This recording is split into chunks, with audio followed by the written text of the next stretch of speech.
Imagine building the backbone of a company, only to have someone who's never earned their seat try to erase you overnight.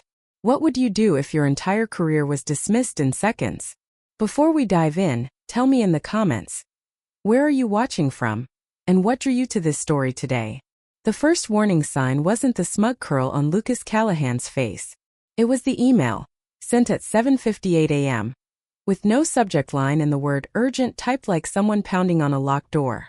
Marina hadn't even finished her second cup of coffee when she stepped into HR and found Lucas already seated in her usual chair, legs crossed like he owned the entire oxygen supply in the room.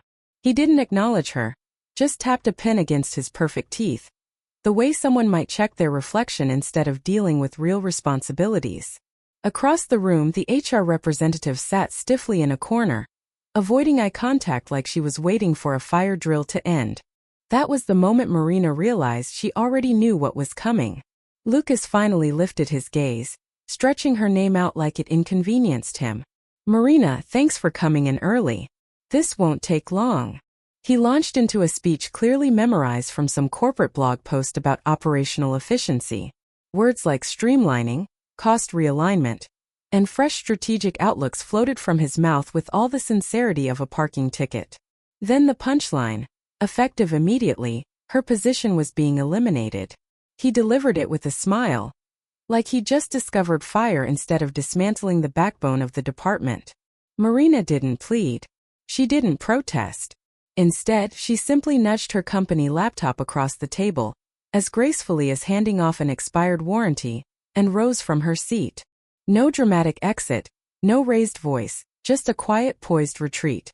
As she walked out, she murmured under her breath, barely audible, "Optimize that." And with that, she maintained more dignity than Lucas had ever managed. Funny thing about working somewhere for nearly 15 years. You pour entire seasons of your life into a company, patch its problems, ease its crises, and hold its structure together when no one else even notices there's a crack.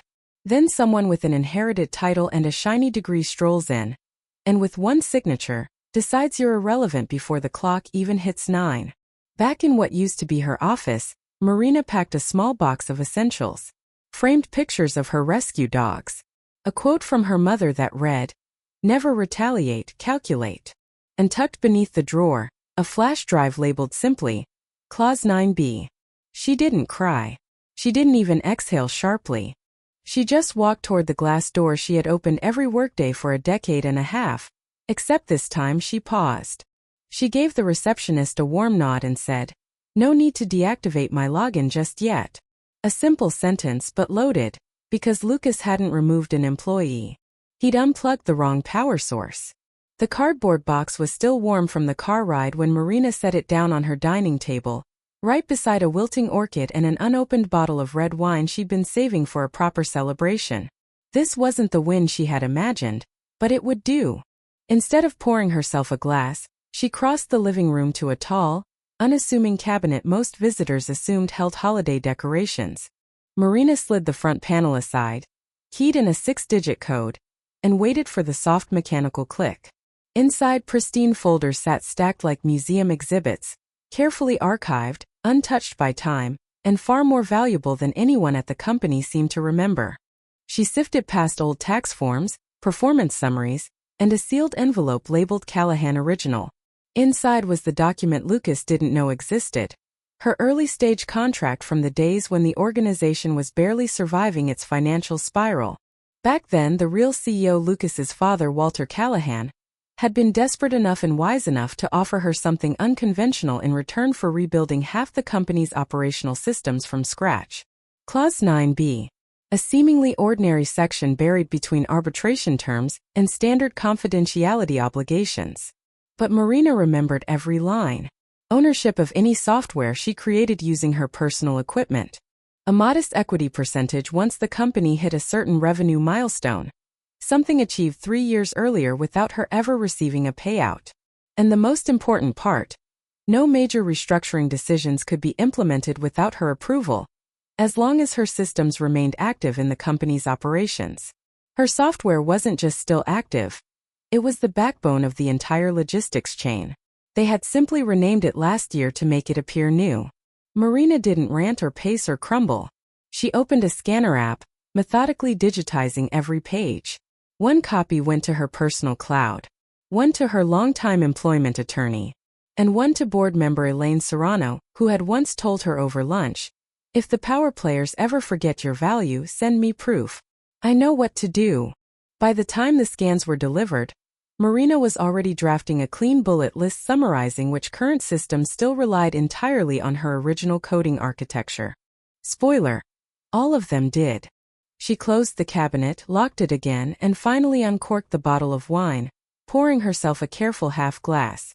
She didn't raise a toast. She strategized. Tomorrow wouldn't be about proving Lucas wrong. It would be about reminding the entire leadership team exactly who had built the foundation they were standing on. Because Lucas didn't just fire her. He had triggered a clause that was about to redefine the entire balance of power inside Callahan Logistics. Walter Callahan returned to the office on a gray, sluggish Tuesday, still recovering from abdominal surgery, still carrying the uneasy knowledge that leaving his son in charge for a week had been a catastrophic lapse in judgment.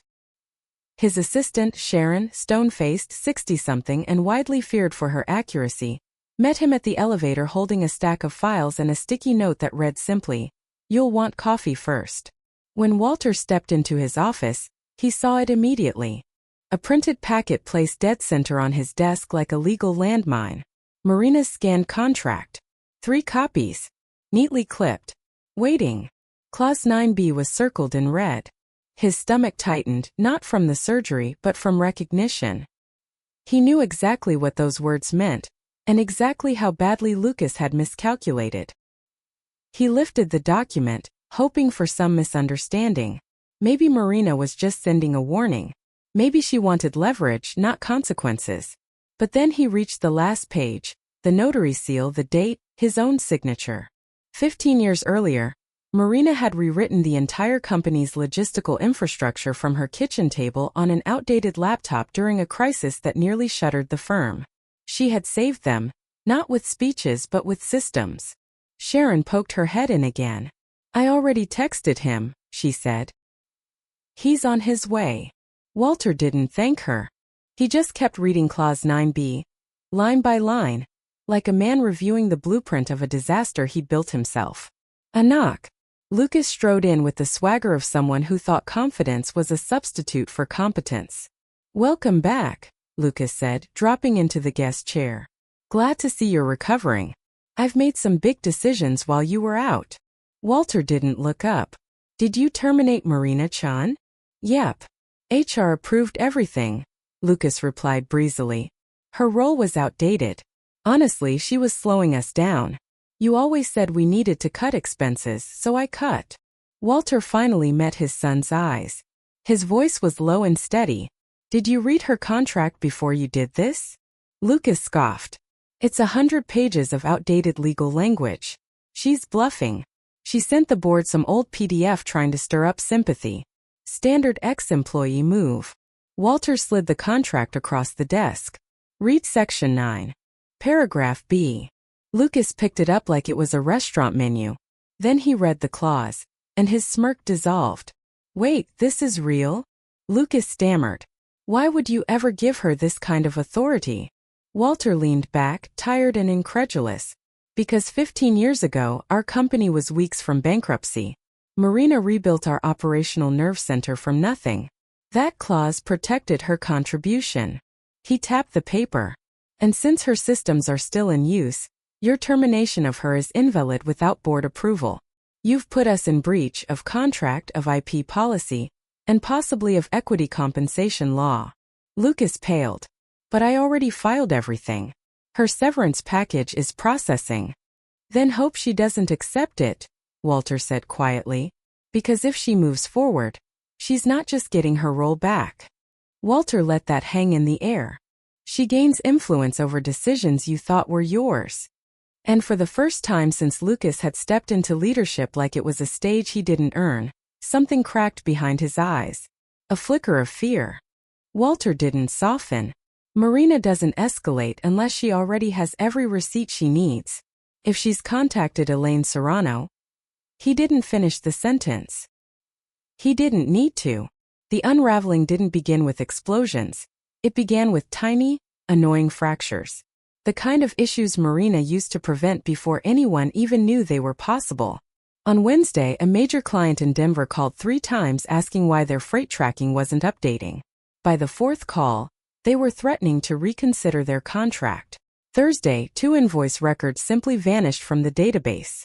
Not deleted, just gone, like someone had pressed erase on an invisible keyboard.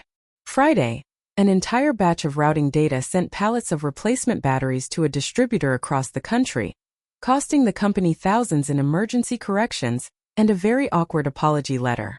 Individually, each issue was manageable. Together, they painted a clear picture.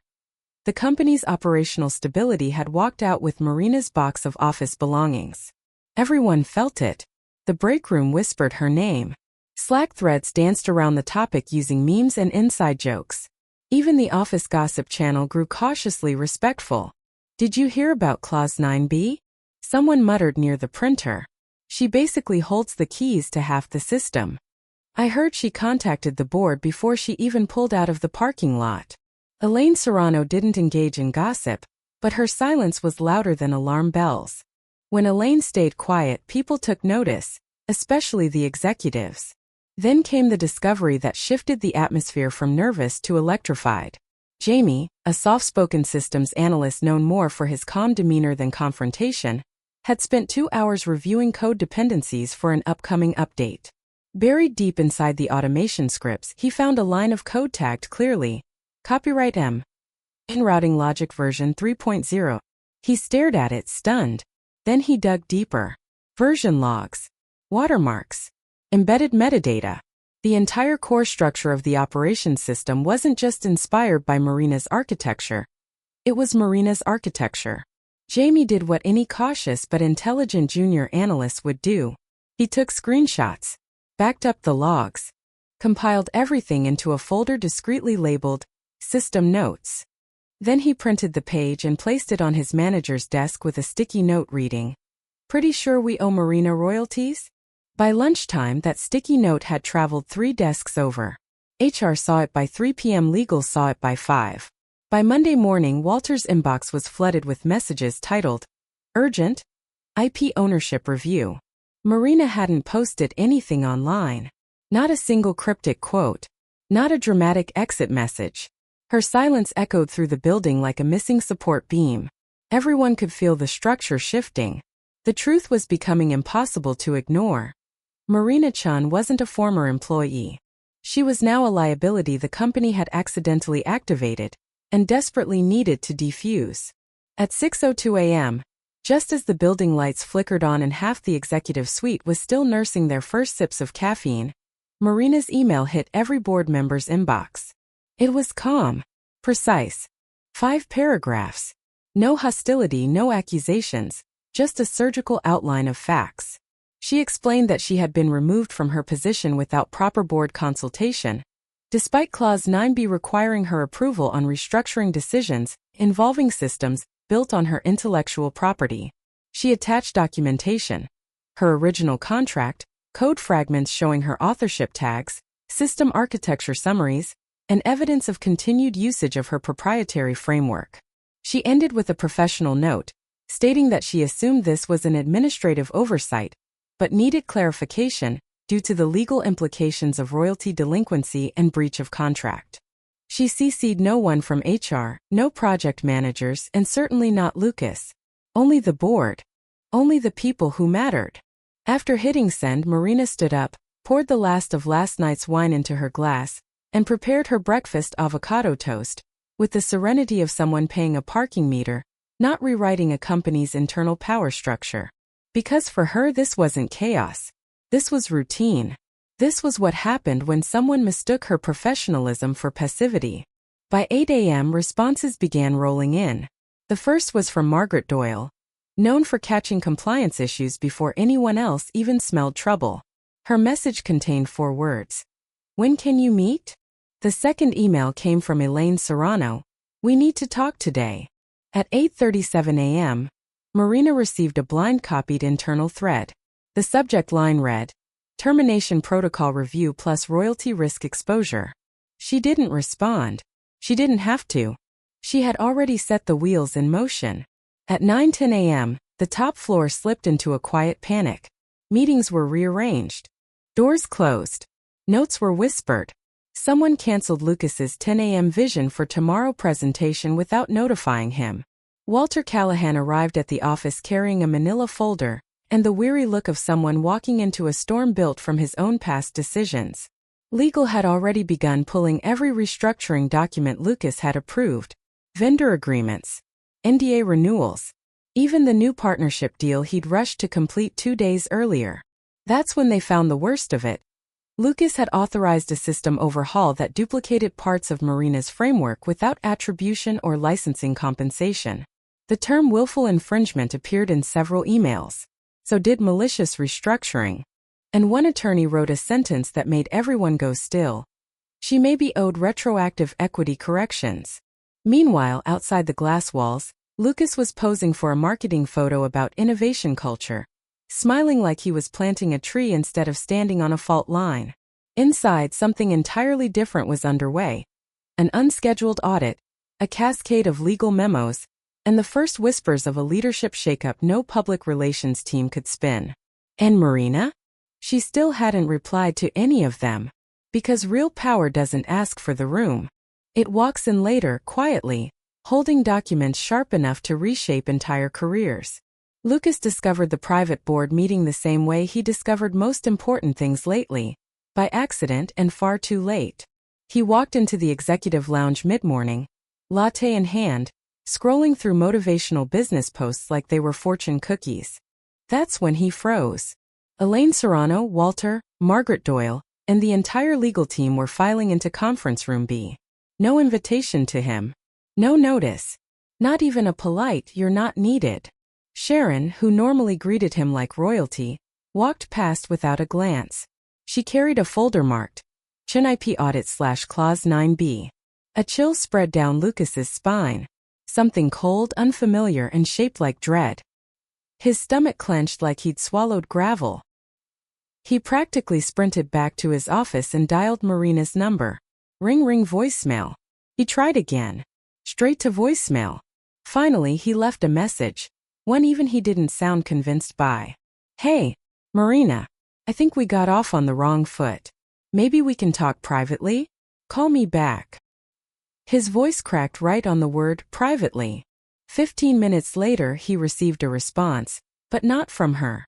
It was her old autoresponder, the one she'd used on her personal email years ago. Thanks for reaching out. I'm currently unavailable. If this is urgent, please contact someone who didn't label me non-essential. Lucas slammed his phone down so hard a glass paperweight shattered beside it, scattering fractured reminders of the control he thought he still had. Desperate, he stormed down to systems operations and demanded to see Jamie, the junior analyst who had uncovered Marina's code tags. Jamie, mid-soda sip and already pale, pulled up the live system interface. With one click, he displayed the routing logic script currently in use. Lucas stared, not understanding what he was looking at, until Jamie highlighted a line in soft blue. Copyright M. Core Routing Logic 2.4. Do not modify without legal authorization. That wasn't the only line. There were dozens. Hundreds. Watermarks embedded deep in the core. Version logs referencing her work. Metadata tied directly to her proprietary system. Marina hadn't just built the framework. She had documented it with the precision of someone who knew how these stories usually ended. What if we rewrote the code? Lucas asked, voice twitching. Just, freshened it up. Removed the tags. Quick fix. Jamie blinked. Sir, that would be fraud. Who said anything about fraud? Lucas snapped too quickly. I'm talking modernization. Innovation. Use your creativity. I can authorize a performance bonus. Jamie's silence was the loudest whistle anyone had ever blown. By 4 p.m., he had sent an email to HR, with legal copied, containing a transcript of the conversation and a single line at the top. This request made me uncomfortable. Please advise. By 5:15 p.m., Lucas's keycard access was quietly restricted. Not revoked, just limited. Subtle. Intentional. Like the first crack in a dam. Because fear, when it begins to ferment, smells unmistakable and attracts every predator in the building. Walter Callahan didn't knock. He stood outside Marina's front door longer than any CEO should, clutching a manila folder like a peace offering he wasn't sure would be accepted. He wasn't dressed in his usual boardroom armor. No tailored suit, no polished shoes, just slacks, a windbreaker, and the expression of a man preparing to repair a bridge he'd allowed his son to burn. When Marina opened the door, she didn't smile. She didn't frown either. She simply regarded him with the calm posture of someone who already knew why he was there. 5 minutes, Walter said quietly. Then I'll leave. She stepped aside and let him in without a word. The interior of Marina's home was exactly as he remembered from years earlier. Organized, warm but uncluttered. A dining table covered with neatly stacked documents, a framed photo of her dogs on a beach, and a legal pad filled with bullet points that looked less like notes and more like strategies. She didn't offer him coffee. He didn't ask for any. They both understood this wasn't a social visit. I made a mistake, Walter began, voice weighted with regret. I never should have given Lucas that level of authority. I thought responsibility would teach him humility. Marina's voice was even firm. Instead, he nearly destabilized the only system keeping your company functional. Walter swallowed hard. Yes, that too. Marina slid a folder toward him across the table. The sound was soft but final. Reinstatement package, she said. Immediate return. 6 months of back pay. Equity adjustments for missed milestones. And a 2-year licensing agreement for all systems built on my architecture. Under my terms. Walter didn't open the folder. He just stared at it like it was an admission form to consequences he'd long avoided. And if I don't sign? He asked. Marina leaned back, composed. Then I walk into Silverline Logistics tomorrow at 9 a.m. Their CTO has already reviewed my work. He would be thrilled to acquire full licensing rights, especially now that your board is legally exposed. Walter's breath caught. You would do that? I don't retaliate, she said calmly, but I always choose the option that respects my contributions. In that moment he understood. She wasn't seeking revenge. She was seeking balance, professional equilibrium returned by factual accountability. You don't want your old role back? Walter asked quietly. She shook her head. Not under the previous structure. He nodded slowly, gripping the pen. I'll deal with Lucas. Marina raised her hand, stopping him with cool precision. No. Let the board address him first. Let him experience what it feels like to be deemed non-essential by people who actually read the documentation. Walter looked at her, truly looked at her for the first time in years. You always said you weren't interested in revenge. She exhaled softly, offering the faintest smile. I'm not. I'm interested in consequences. Lucas entered the boardroom with the swagger of someone who thought confidence could substitute for preparation. He wore his signature too-tight blazer, the kind he believed made him look visionary, and offered the room a half-smile. He expected nods, greetings, maybe even admiration. Instead, he was met with silence so still it felt refrigerated. Then he saw her. Marina sat at the far end of the long conference table, posture serene, hands folded over a closed folder. She didn't look at him. She didn't need to. Lucas's confident stride faltered. He cleared his throat too loudly. Good morning, everyone. I've got some exciting updates. No need, Elaine Serrano said without lifting her eyes from the documents on her lap. We've already covered quite a bit this morning. Lucas blinked, confused. Sorry, what? Margaret Doyle held up a page. Clause 9b, she read aloud. No structural or leadership changes, including termination, shall be executed without written authorization from Ms. Chun, provided her proprietary systems remain in active use. She lowered the page. Your department is still entirely dependent on her architecture. Lucas's throat went dry. Okay, but look, we're all on the same team here. Marina could have just talked to me instead of escalating this to the board. For the first time, Marina moved calmly, deliberately. She opened her folder and slid a small flash drive toward the center of the table. Press play, she said, her voice steady as polished marble. Margaret plugged it into the conference system.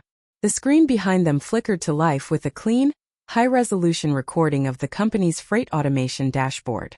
Real-time routing, predictive workload balancing, automated diagnostics.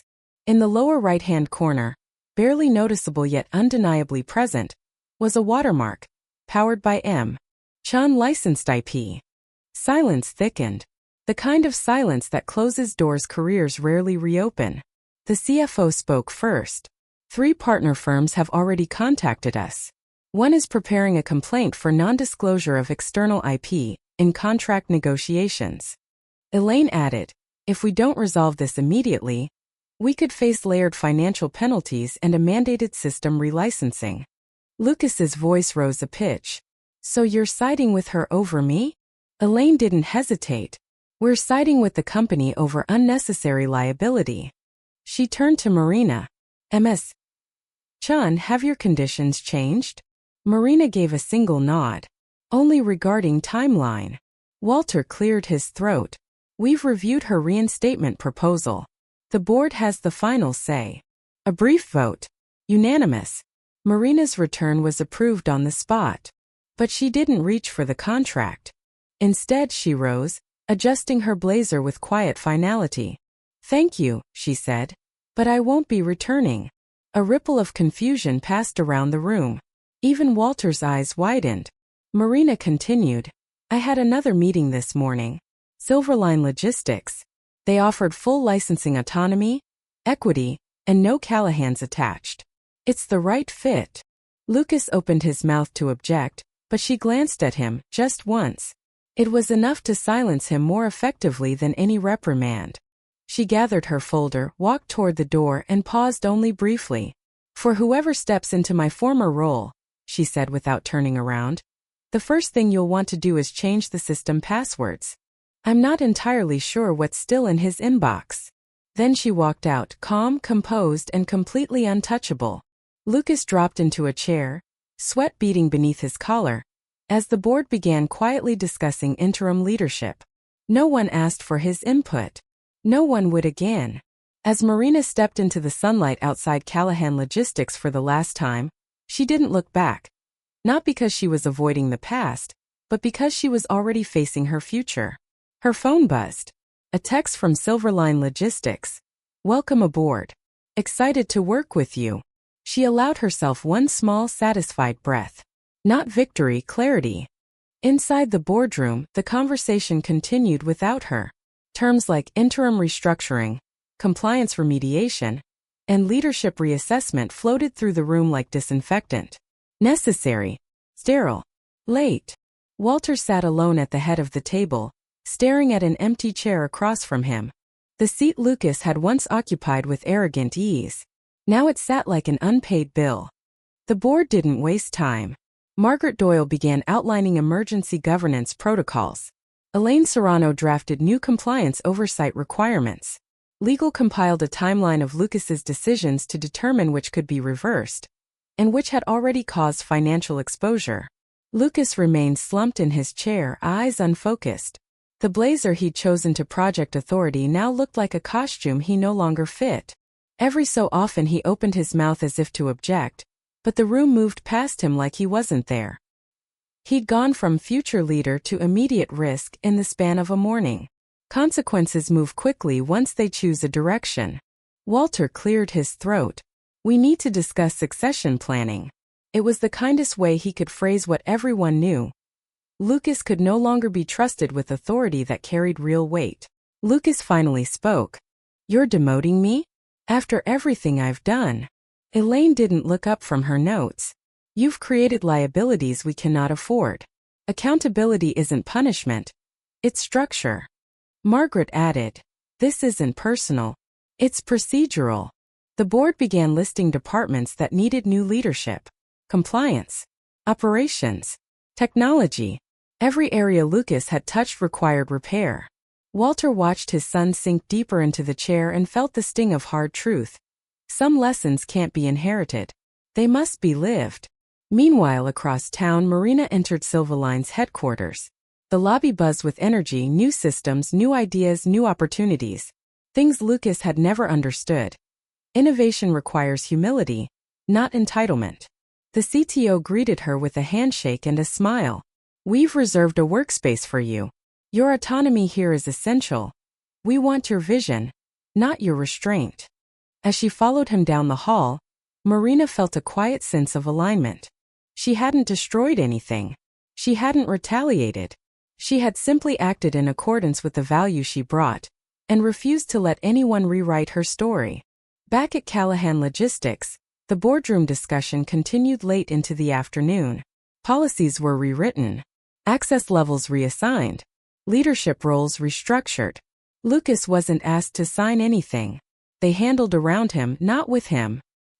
He had become an afterthought, ironically, the very label he'd once carelessly placed on Marina. Life has a way of circling back with mirrored lessons. And so, the story didn't end with a dramatic showdown or public fallout. It ended with clarity. Marina moved upward. The company recalibrated. And Lucas learned in the most professional way possible that titles don't guarantee influence. Competence does. Justice doesn't always roar. Sometimes it arrives in the form of signatures, silence, and perfectly documented clauses. If this story pulled you in, make sure to hit that like button, subscribe, and turn on notifications so you never miss the next twist. And don't forget, your comments help this channel grow, so drop your thoughts below.